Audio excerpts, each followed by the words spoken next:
Robert Spencer here for Jihad Watch, a program of the David Horowitz Freedom Center and for the Center for Security Policy.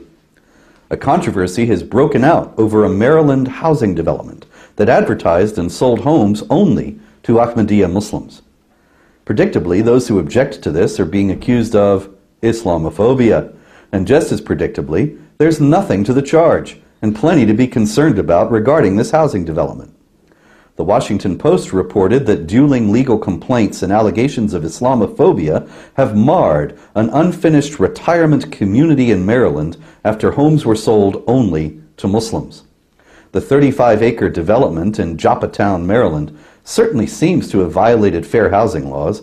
An early ad for the development made it quite clear for whom the houses were intended. This will be a community of 49 spacious, brand-new homes, villas, for Ahmadi Muslims, with a dedicated mosque within walking distance. Another version of the ad touted an audio feed from the adjacent mosque. A real estate agent, Gina Pimentel, filed a complaint with the U.S. Department of Housing and Urban Development, saying that the developers were unlawfully, privately marketing and selling only to Ahmadi Muslims. To try to allay concerns about the projects, one of its principal movers, an Ahmadi Muslim physician named Fahim Yunus, held a town meeting. According to the WAPO, the meeting occasionally grew heated. One man wearing a Rolling Stones t-shirt challenged Yunus about the definition of jihad. Jihad is a war on the infidel, and I am the infidel, he said. The man, the Post report goes on, declined to give his name to the Washington Post, calling it the lying press. Now, he got that right. The Washington Post is indeed the lying press, and jihad is a war on the infidel. According to a manual of Islamic law, certified by Al-Azhar, the foremost institution in Sunni Islam, jihad means to war against non-Muslims. Yunus went on to say, you guessed it, that there were many misconceptions about the Joppatown retirement community. Have you ever noticed that Islam itself is beset by misconceptions? People seldom, if ever, seem to be able to get it right. Whenever a non-Muslim notices that Islam is not a religion of peace or catches a Muslim in a lie, we start hearing about misconceptions. The Post reported, no, he said, the word jihad doesn't necessarily mean armed struggle. Not necessarily.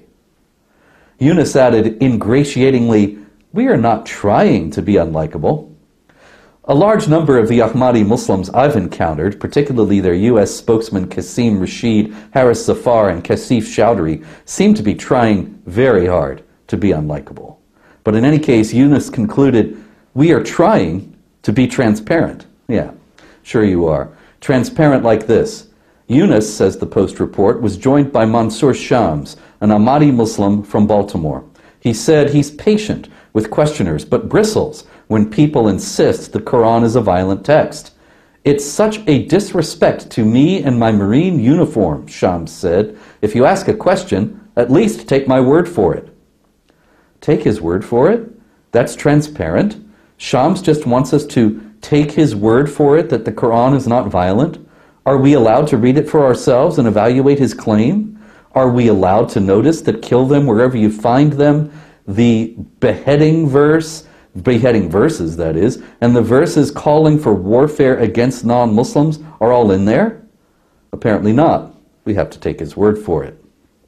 The Post added, I have some trepidations, I admit it, said David Misselli, 71, wearing a blue Las Vegas hat to honor the victims of the mass shooting there.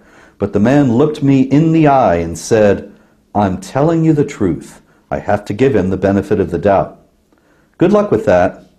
The idea that opposition to this project, whose principal spokesmen have been so obviously disingenuous and deceptive, is a manifestation of bigotry and Islamophobia is ridiculous.